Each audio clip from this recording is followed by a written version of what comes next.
Thank you, Vijay. Jaya Radha Madhava Kunja Bihari.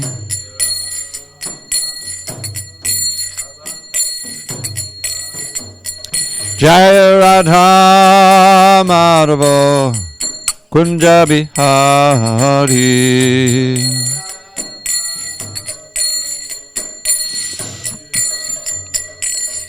Gopi Janam Vallabha Giri Baradhari.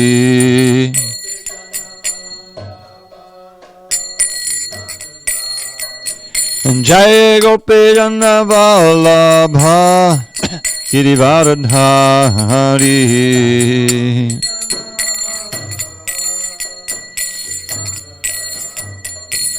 Yashodanandana Braja Jana Ranjana.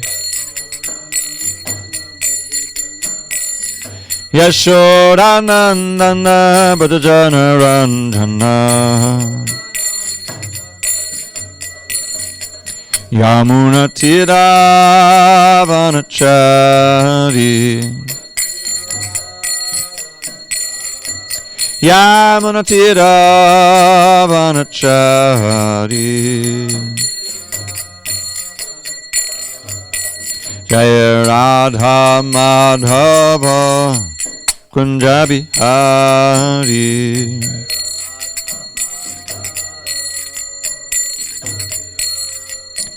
Jaya Radha Madhava Kunja Bihari.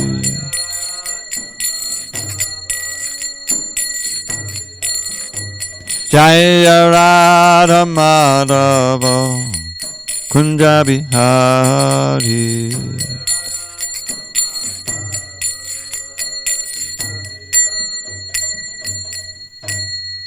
Jai Mr. Pad Paramahansa Rudrikacharya Ashtotar the Srimad Divine Grace Srila A.C. Bhaktivedanta Swami Prabhupada Ki Jai. ISKCON BBT Founder Acharya Srila Prabhupada Ki Jai. Jai Vishnupad Paramahansa Parajikacharya Ashtotar the Srimad Divine Grace Srila Bhakti Siddhanta Saraswati Thakur Ki Jai. Ananda Koti Vaishnava Ki Jai. Namacharya Srila Haridas Thakur Ki Jai. Kwantaraj Srimad Bhagavatam Ki Jai. Samaveda Bhaktavinda Ki Jai. All glories to the assembled devotees. All glories to the assembled devotees. All glories to the assembled devotees. All glories to Shri Guru and Gauranga. Narayanam Namaskritya Narang Chaiva Narottamam Devim Saraswatim Vyasam Tato Jai Mudiriyet. Before reciting the Srimad Bhagavatam, which is our very means of conquest, we should offer our respectful obeisances unto Lord Narayan, the Supreme Personality of Godhead, unto Narayan Rishi, the supremest human being, unto Mother Saraswati, the goddess of learning, unto Srila Vyasadeva, the author, and unto Srila Prabhupada, the translator, commentator, and our spiritual master. Nashta Prayesha Badreshu Nityam Bhagavata Sevaya Bhagavatyuttama Shloke Bhakti Bhavati Naishtiki. By regular attendance in classes on Srimad Bhagavatam and by rendering devotional service to the pure devotee, all that is in, almost all that is inauspicious within the hearts is destroyed almost to nil, and loving devotion to the Supreme Lord, who is glorified in transcendental songs, is established as an irrevocable fact. Om Namo Bhagavate Vasudevaya. Om Namo Bhagavate Vasudevaya. Om Namo Bhagavate Vasudevaya. On this 27th day of May, 2020 in SanDiego, we're reading from Srimad Bhagavatam, translation and commentary by His Divine Grace, A.C. Bhaktivedanta Swami Prabhupada. We are in Canto 4, the creation of the fourth order, chapter 24, chanting the song sung by Lord Shiva. Text number 34. Namak Pangajanabhaya Bhuta Sukshmendriyatmane Vasudevaya Shantaya Kutasthaya Swarochishe Namak Pankajanabhaya Bhuta Sukshmendriyatmane Vasudevaya Shantaya Kutasthaya Swarochishe Namak Pankajanabhaya Bhuta Sukshmendriyatmane Vasudevaya Shantaya Kutasthaya Swarochishe Namak Pankajanabhaya Bhuta Sukshmendriyatmane Vasudevaya Shantaya Kutasthaya Swarochishe Pankajanabhaya Bhuta Sukshmendriyatmane Vasudevaya Shantaya Kutasthaya Swarochishe Namak Pankajanabhaya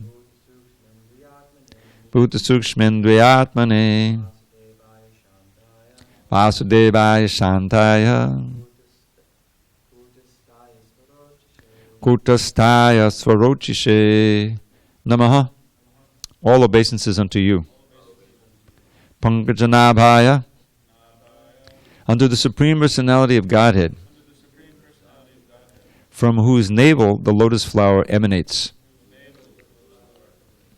Bhuta Sukshma, the sense objects. Indriya, the senses. Atmane, the origin. Vasudevaya, unto Lord Vasudev. Shantaya, always peaceful. Kutasthaya, without being changed. Swarochishe, unto the supreme illumination. Translation. Lord Shiva is praying, teaching the Prachetas. My Lord, you are the origin of the creation by virtue of the lotus flower that sprouts from your navel. You are the supreme controller of the senses and the sense objects, and you are also the all-pervading Vasudev.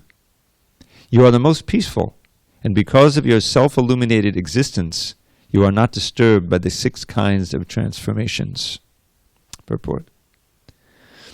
The Lord as Garbhodakashayi Vishnu lies in the ocean of Garbha within this universe, and from his navel the lotus flower sprouts. Lord Brahma is generated from that lotus flower, and from Lord Brahma the creation of this material world begins.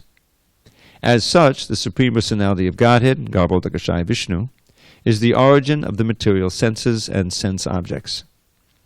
Since Lord Shiva considers himself to be one of the products of the material world, his senses are under the control of the Supreme Creator.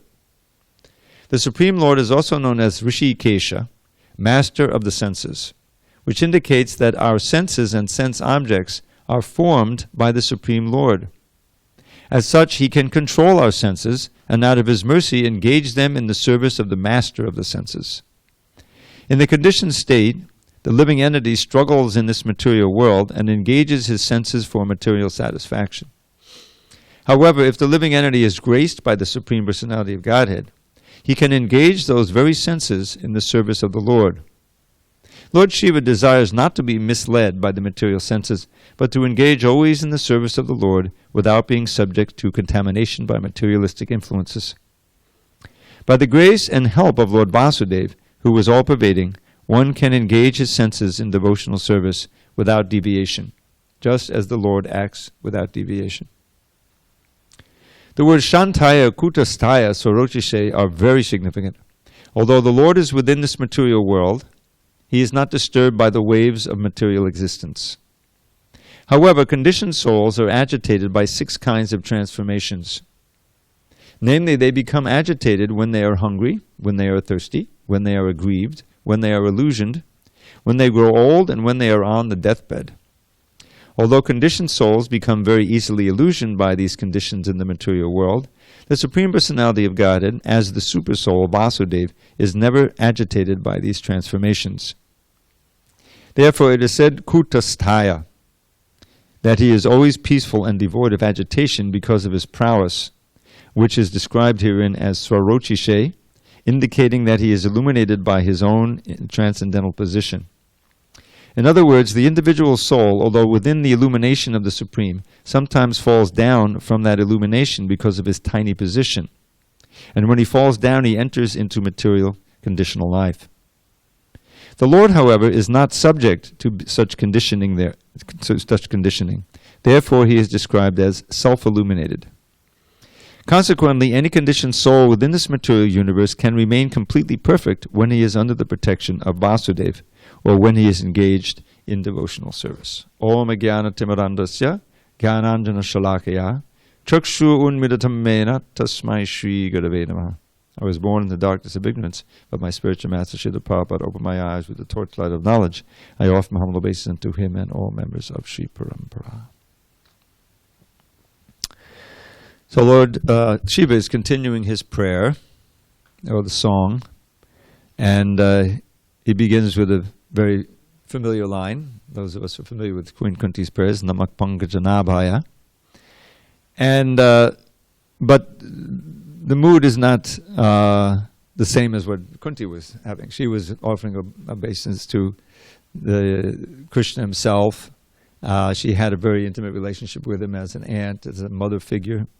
And so she continued to address him in terms of the lotus, the rest of the verse. Namak Pankajana, Namak Pankajamaline, Namak Pankajanetraya, Namaste Pankajangriye. And very easy verse to memorize, as I mentioned to some others who were here early. That was the first verse I memorized. I heard Prabhupada give a class on this verse a week after I joined the temple, in early April of 1973. So, not this verse, but the Kunti prayer. So this verse is in a different mood. He's giving a very kind of philosophical understanding of Vishnu and the creation and Krishna's position. He addresses him as Vasudeva. So Buddha Sukshmendriyatmane, Krishna is the source of all the senses and the sense objects. Now it's interesting because Namak Pankajanabhaya is referring, as mentioned in the translation and in the purport, that this is about the creation. Because Lord Shiva is also involved in the creation, isn't it? That we understand that this is Sadashiva principle, that the glance of Mahavishnu is what contacts material energy, and that Shiva is there. And that contact of Shiva with the material energy, Durga, is the origin of how all the souls come into this world. So he's involved in creation as well as the annihilation, as you know.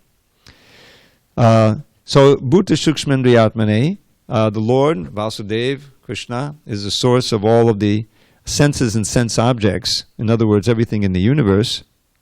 And Vasudevaya Shantaya, I'm going to focus on this aspect of this verse, that he's always very peaceful because he has no desire for anything in this world.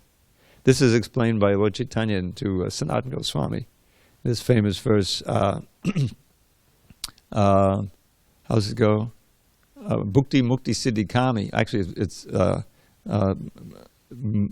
Krishna Bhakta. Krishna Bhakta Nishkama Ateva Shanta. Bhukti Mukti Siddhi Kami Sakali Ashanta. So the very word Shanta is here. And when you read the second chapter, there's a lot about peace. And the conclusion of all of that about how to be peaceful is Vyaya Kama Nyaksavan. Vyaya Kama Nyaksavan. Anyway, be completely peaceful, free of all material desires, free of false possessionship. This will bring peace. So, since Krishna is completely self-satisfied, he has absolutely no desire to enjoy anything material. Therefore, he's always very peaceful, even though sometimes externally he's even maybe seem to be angry and kill demons and so forth. But he has no. His kutastha is without being changed.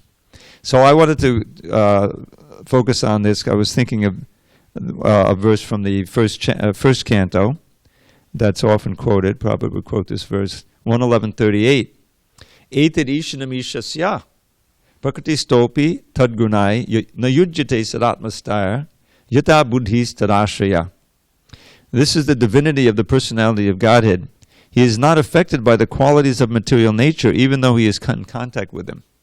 They are within him, sadatmastaya. And then it says, similarly, the devotees who have taken shelter of the Lord do not become influenced by the material qualities. Their intelligence, yata buddhis tadashraya, those who have taken, their intelligence remains peaceful and undisturbed, beyond the modes of material nature. So this is an important understanding, is that in our present state, because we've forgotten our relationship with Krishna, therefore we're under the modes of material nature. And there's always some agitation there, some desire that you want to fulfill, some enemy you want to get away from, the fear, all of these different qualities of hunger, thirst, illusion, they all affect us, these 6 elements, because we're within the modes of nature. It's impossible to cross beyond them or stop that influence on our own. The only possibility is to take shelter of Krishna, which is what this verse is about, tad ashraya. When our intelligence is fixed on the Lord, and it is the intelligence that you direct to meditate on Krishna and link up to Him, then we can come to that point of complete peace and kutastha. What is that? Mamchi ova bicharena bhakti yogena sevate sagunan samatityaitan brahma bhuyaya kalpate. That this undeviated service to Krishna of vyabhichari means without interruption. Bhakti yogena sagunan samati, one actually transcends the modes of nature and then comes to the position of bhakti, of really serving the Lord, practicing devotional service. So that's this. Here it says, this is the Ishana. This is the divinity of the divine. That's what Ishana means. In other words, this is the quality of the divine, that someone who has this quality, he must be either Krishna or linked up with Krishna, devotee of Krishna.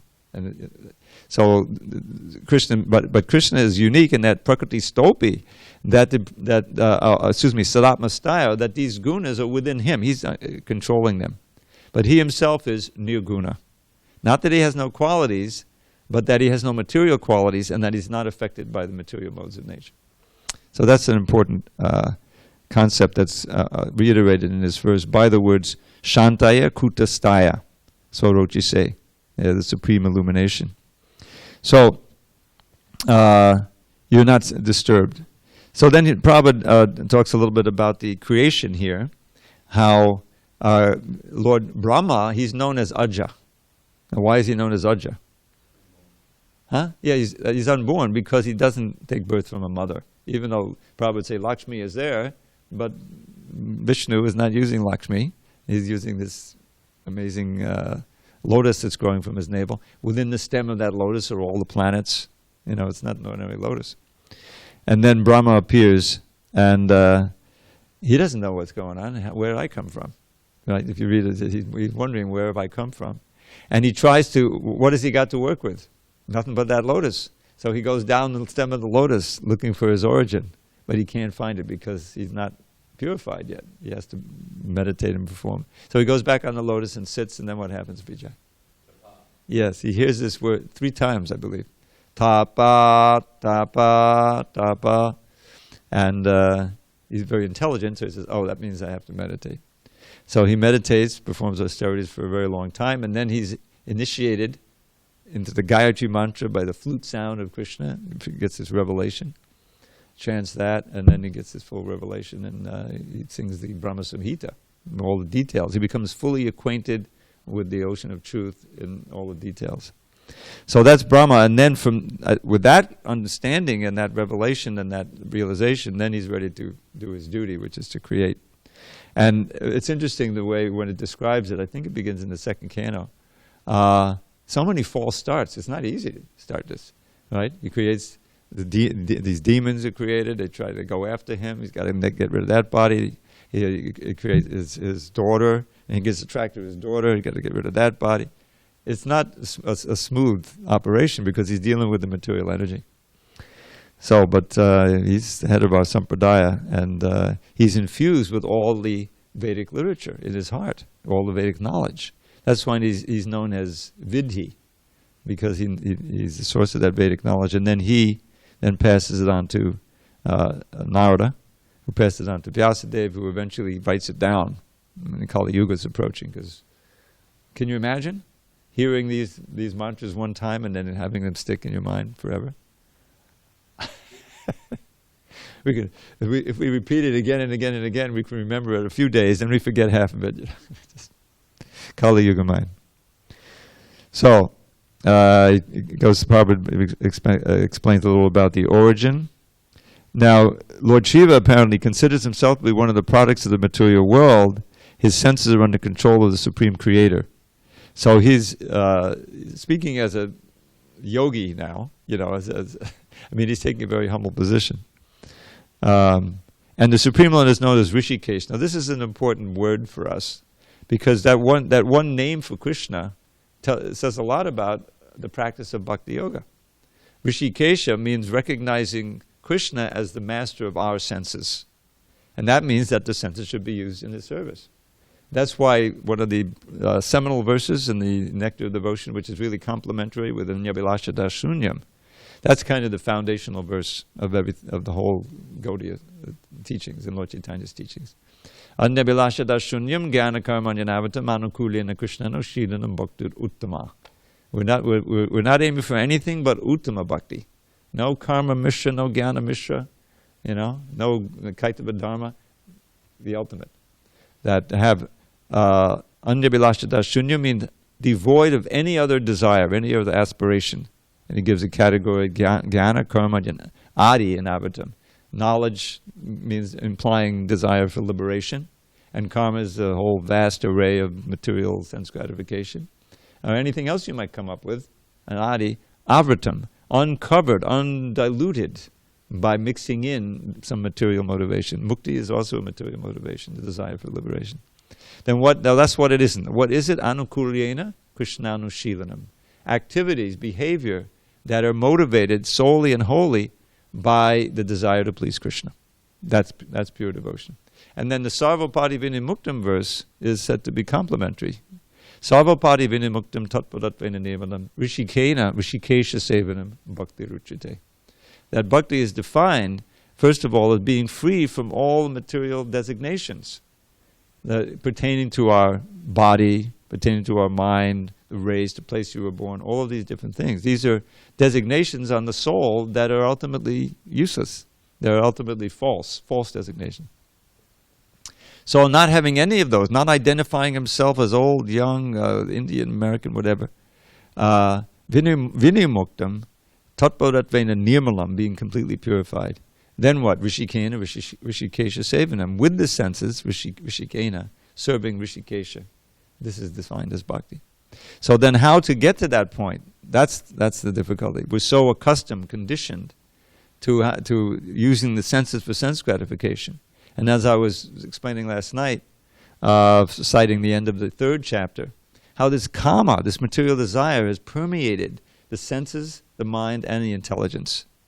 And consequently, the sense objects and the sensual objects are controlling us, because they're pulling the senses here and there, and the mind is, the 6th sense also engaged, and the intelligence is cogitating, how can I get that desirable object? Cogitating, thinking, reasoning, planning. And so the whole thing is upside down. That's called viparya. A guru called viparya means reverse. And so the key element in all of this, he gives a hierarchy there, is that the sense objects, the senses are supposed to be superior to the sense objects, the mind superior to the senses, intelligence superior to the mind, the soul superior to the intelligence, and the super soul superior to the individual soul. But we've forgotten that individual soul. So the jiva is just being victimized, by imprisoned by this once there, and in all different bodies, that's going on. So the key is obviously to open up that channel to the knowledge and the instruction coming from the super soul. And that's what this is, that's the key element, to turn back toward the Lord and the Lord's representatives, because we can't hear him directly. He's trying to give us so many instructions within the heart, but what do we want? Sense gratification. So he's giving us the intelligence for that, because he's supplying that. But what he wants, as expansion of Krishna, is that we'll take up devotional service again, where we, and in order to do that, we need knowledge. We need instruction. We're going through the 13th chapter. There's a whole list of 20 different elements of knowledge that are important. First element, which is humility, recognizing I don't know. I may have so many degrees. The perfect model is Sanatana Goswami, as he approached Lord Chaitanya. He was a brilliant scholar. He knew so many different languages, and he was the right-hand man of the king, But he said, this is all useless because I don't know who I am, or why am I suffering, So then, the implied is, please tell me what goal of my life is, how I can get rid of this suffering, and the sadhana for it. Sadhya and sadhana. That's what we don't know. If we don't know that, those two things, then we're at the mercy, so-called mercy of the material energy and our mad mind and all of this. So this Rishikesh, is such an instructive name for Krishna. He's the master of our senses. These are not our senses, I heard Prabhupada say today. They're not really our senses, they're Krishna's senses. And they should be used in the service. And we have faith, that this is not slavery. This is actually the means to break our enslavement to the demands of the mind and the senses and all this conditioning we've had.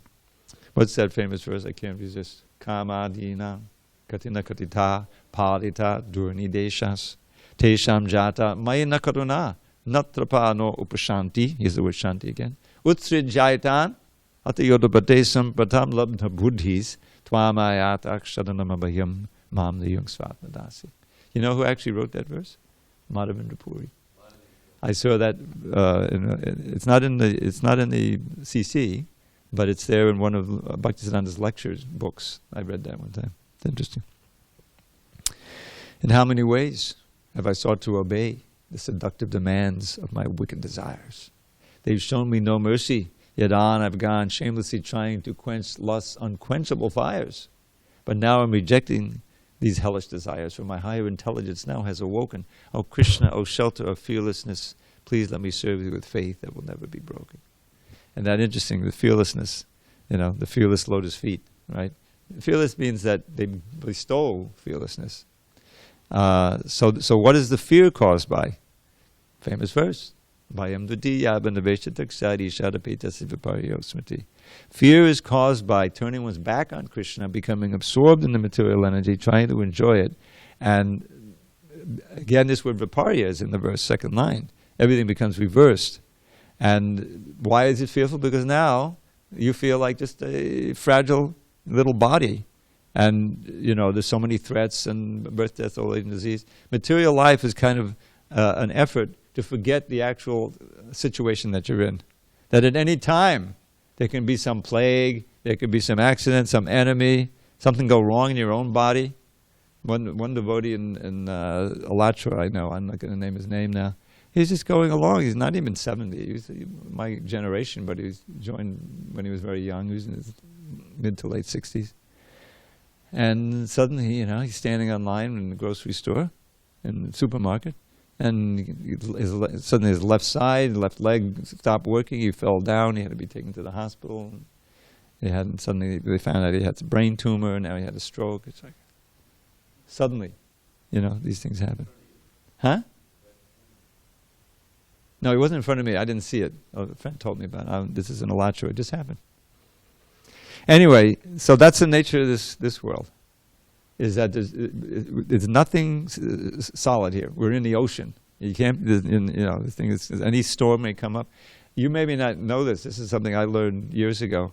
In the ocean, sometimes huge waves come up. They don't know. It's not like it's some storm or anything.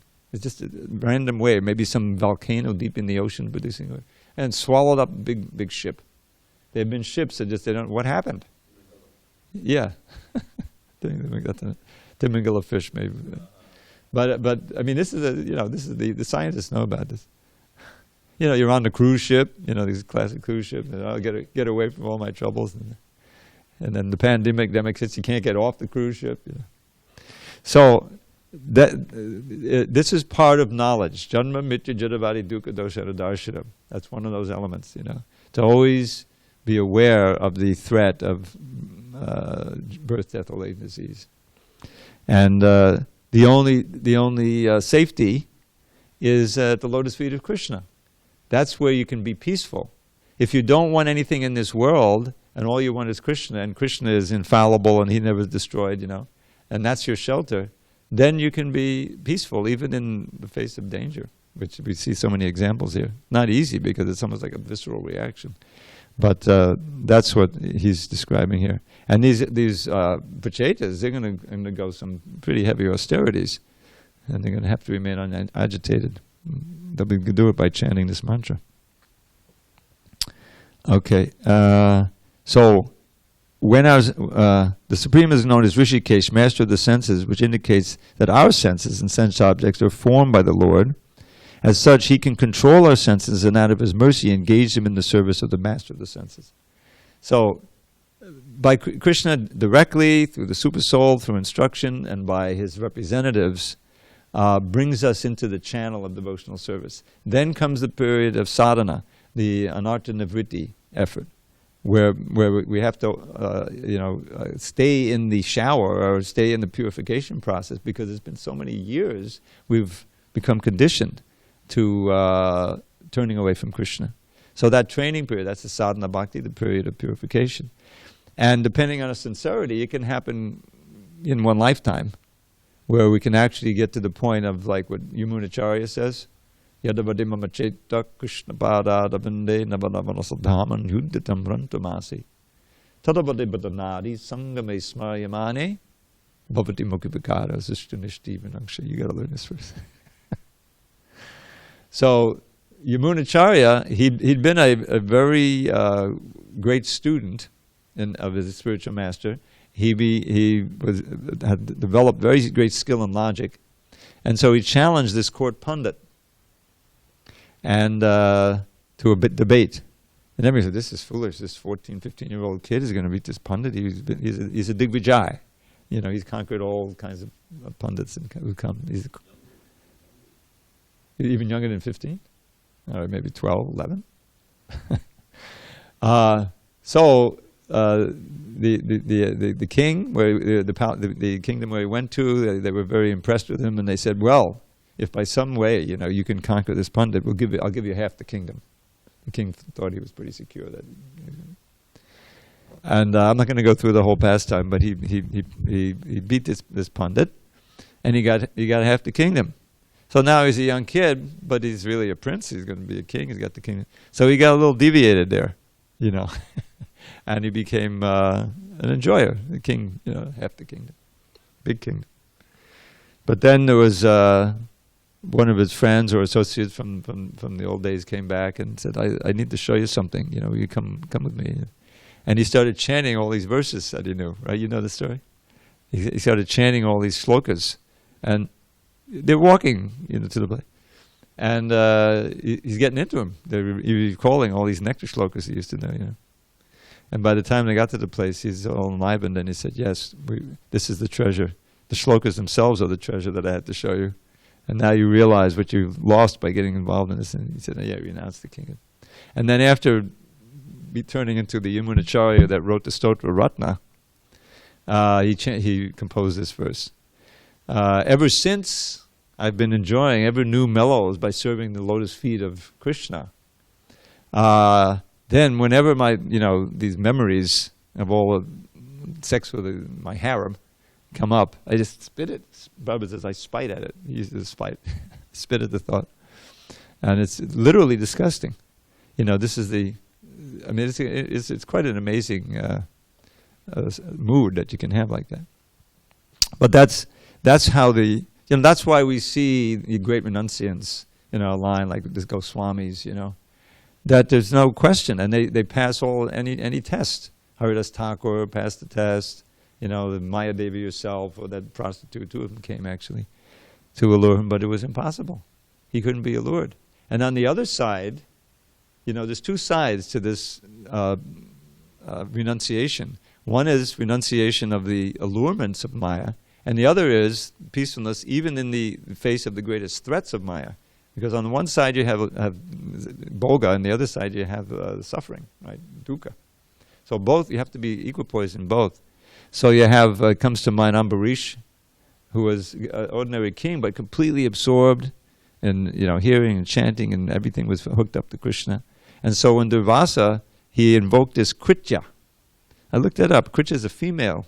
It's a demoness made of fire, and she was coming to burn him. And it's almost instinctual to it's just like if you touch something hot, or, by accident, immediately without thinking of it, your finger will react, isn't it? So here's this fiery demon coming at him, and he doesn't flinch. He just takes complete shelter of Krishna, and of course the chakra comes. Krishna had actually donated the chakra to him earlier. You read the story, and the chakra came and killed that Kritya, and then went after Durvasa. Now Durvasa, he should have just done the same thing. If he had been killed by that chakra, that would have been very auspicious. But he didn't have that. He panicked, right? And he started running, or whoever way he was going, all the way up to Shiva, the Brahma, and finally up to Vaikuntha. And then there's those famous verses where he appeals to Narayan and says, I can't do anything. I'm completely under the control of my devotees. They don't know anything but me. I don't know anything but them. And you'll have to go back down to take shelter of Ambarish. So both we need to be equipoised in both. Dukeshu anudgmana, sukeshu vigataspraha. Right in the second chapter. Dukeshu anudvignamana. The mind is not disturbed with vigna when the unhappy things come, when difficulties come, miseries. And sukeshu vigataspraha. You also give up all desires for material happiness. Vita raga bhaya krodha, giving up attachment, fear, and anger. Such as a stita dimuni, is a devotee situated. So that platform is possible to reach by determination and gradual cultivation and sadhana bhakti. If the devotee is graced by the Lord, he can engage these very senses and come to the platform of peace, shantaya, mentioned here. Prabhupada says, very important verse, very significant. Shantaya kutastaya sorochisi. Although the Lord is within the material world, he's not disturbed by the waves of material existence. And that called to mind that Etadisham Ishasva verse Prabhupada, I think, is referencing it here. Then, no, this is the one I quoted first, 1:13:38. Yeah, describing the divinity of the divine. Okay, Kuta say, he is always peaceful, devoid of agitation because of his prowess, which is described in the Sarochisha, indicating that he is illuminated by his own transcendental position. So that means the material entity is under his control. He's never affected by the modes of nature. He's the master of the modes of nature. And if we link our intelligence, mind up to him, we can also transcend the modes of material nature. But because we're minute, we sometimes fall down. But he doesn't. He's known as Kutastha. He's always in his position. Therefore, any conditioned soul within this material universe can remain completely perfect when he's under the protection of Vasudeva, or when he's, in other words, engaged in devotional service. So that's reminded me of that verse. It's exactly what he's talking about. And this is a central principle of our practice.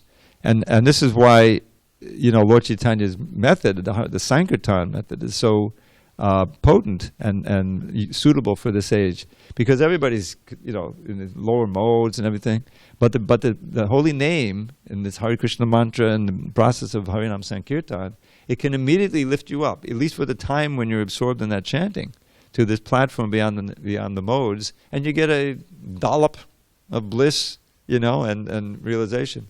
And then usually a person who just incidentally comes to it, then stop the care and his mind floods back in, he's back. But that taste is there, and so much benefit, getting rid of so much karma, we know, that you may come back for more and find out, what was that anyway? And then you look at the little book that you got, or a little pamphlet, a little invitation. And so that's how this movement is spread. And, Prabhupada, brilliantly came to America where no one knew anything about it, So they're interested, as he said, it was a unique period of history. Krishna brought him just at the time. And that 67, to be in San Francisco, Golden Gate Park in 1967, that famous Summer of Love. I was there a year later, the whole mood had changed. There was a lot of amphetamines coming in, and it was still there, but it was already transforming. It wasn't as fertile a time for Prabhupada to start that it's such an important center in the West Coast like that. Anyway, okay, it's 8:30. Let me read this translation again. My dear Lord, you are the origin of the creation by virtue of the lotus flower that sprouts from your navel. You are the supreme controller of the senses and the sense objects, and you are also the all-pervading Vasudeva. You are most peaceful, and because of your self-illuminated existence, you are not disturbed by the 6 kinds of transformations. Any comments, questions? There was just a comment, nothing, no question, but just Mahatma Dravida Dasa says, "Good morning, spirit souls, all glory Srila Prabhupada, all glory to assembled devotees from all over the world." Hare Krishna. We offer our obeisance to you also, Mahatma. All right. I may start a new tradition. Share with you one of my favorite corrections we made on the Bhagavad Gita recently. There's a line in 4th chapter, 10th verse. This is the one I keep citing, Rita Vagabhaya Kroda. The last class of men. This is the ones who are Krodha. They're angry because they've been cheated, so they stop believing in anything. They take shelter of some kind of intoxication. Now here, some people are too materially attached, therefore do not give attention to spiritual life. Some of them want to merge into the supreme spiritual cause, and some of them disbelieve in everything, being angry at all sorts of spiritual speculation out of hopelessness. This last class of men take to the shelter of some kind of intoxication, and their affective hallucinations are sometimes accepted as spiritual vision. Now, who knows what the word affective means? Not effective, affective.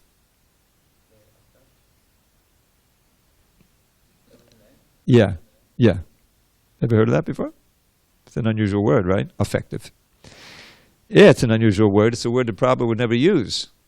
What Prabhupada said was effective. Effective.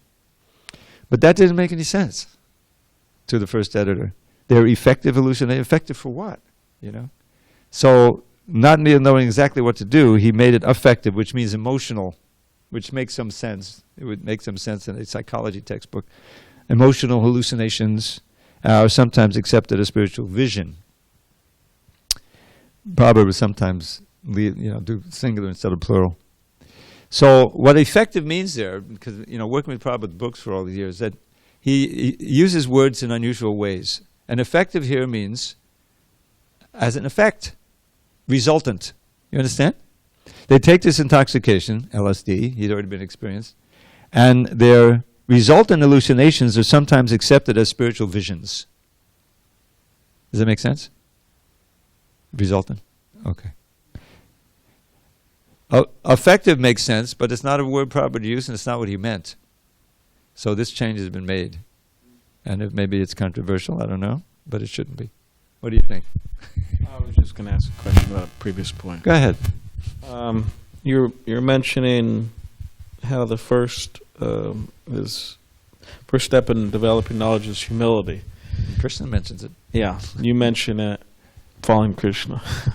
Cited it. Cited following Krishna. So, in relation to that, also Vijay Prabhu yesterday was talking about pride.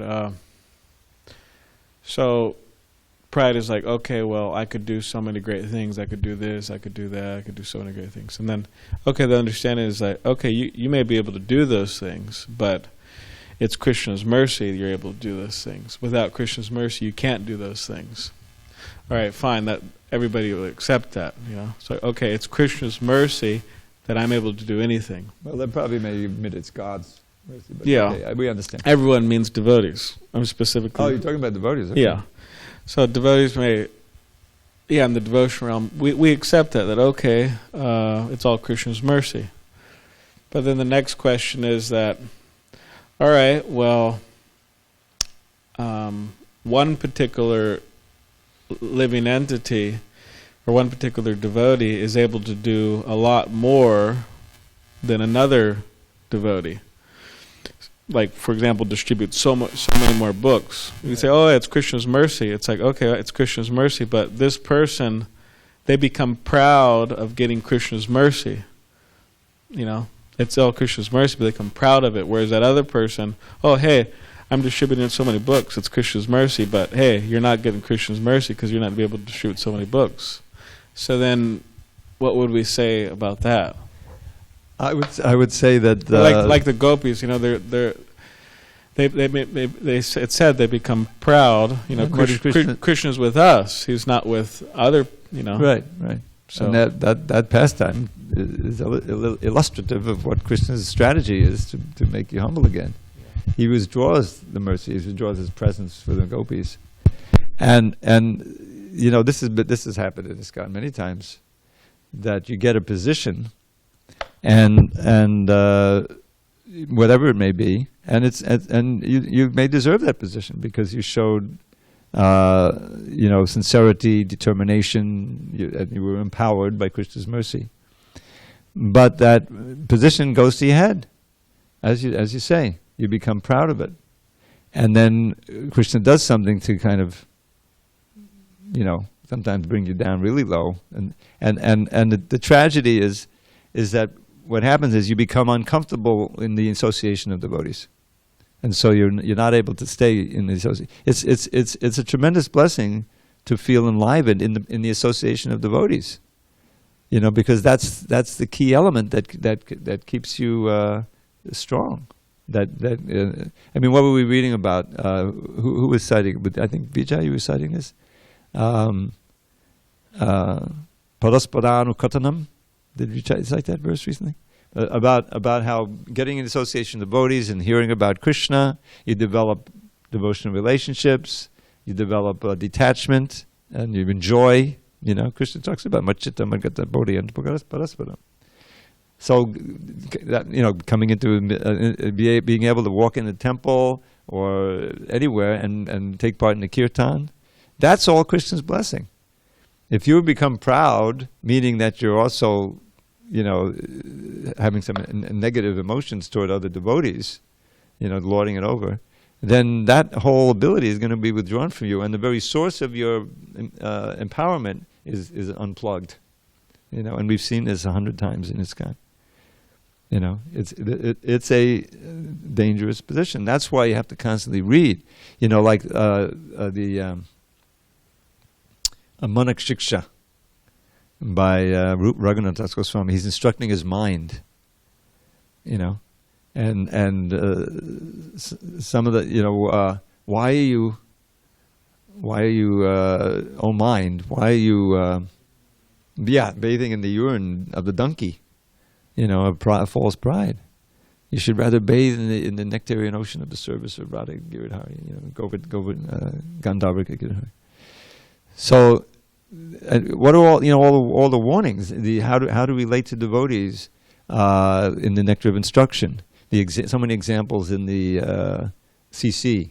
You often know Krishna's Kaviraj himself, how he's demeaning himself, how he's feeling so humble. So it's important. It's so important to accept not just the form of these, manchakalpadrubhischa, but the actual spirit of it, and realizing how wonderful devotees are of everything, and that I'm so fortunate to be in their association and to maintain that humility, to nourish it by glorification and by not getting puffed up, and it's a razor's edge. That's part of the razor's edge. Krishna says directly, if my devotees get too proud, then I'll find a way to bring them, down so that they'll be humble and desperate for my mercy again. So this is the it's a straight gate. Straight meaning S-T-R-A-I-T, like it says in the Bible. So we should be careful of getting proud. do those things which help us to become humble. You know, I mean, preaching, you know, out there is one of them. Every Sankirtan devotee can tell you, it's a humbling experience. And if you get too proud, you can't just read any books, right? So it requires that mood. That's why it's such a wonderful service. Yeah, you have to watch out for it. Okay, all glories to Srila Prabhupada. Hari Hari Bol. Oh, was another one? Okay, well, I'm ready to take a comment as long as it's favorable. Mahatma then said, sorry. Oh, actually devotees are asking for prayers for Prabhu Vidyananda? Vidyananda. Yeah, he was the one I was talking about. Vidyananda. And Gaura Hari Das. They're both in hospital.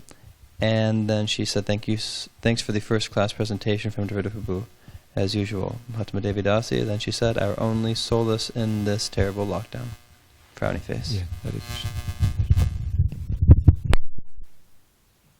Yeah, I Gaura Hari is, you've heard of him.